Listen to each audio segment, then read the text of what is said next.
ಮಾತಾಡುವ ಮಂದಾರವೇ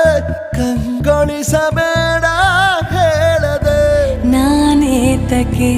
ನಿನಗೇಳಲಿ ನಿನ್ನ ಮೈಯ ತುಂಬ ಕಣ್ಣಿದೆ ಮನದಾಳದ ರಸಮಂಜರಿ ರಂಗೇರಿ ನಿನ್ನ ಕಾದಿದೆ ಬಿಸು ಮಾತಿನ ಪಂದ್ಯಾವಳಿ ಆಕಾಶವಾಣಿಯಾಗಿದೆ ಸಂಜೆಯ ಕೆನ್ನೆಯ ಮೇಲೆ ಬಂದು ನಾಟಿದೆ ನಾಚಿಕೆ ಮುಳ್ಳು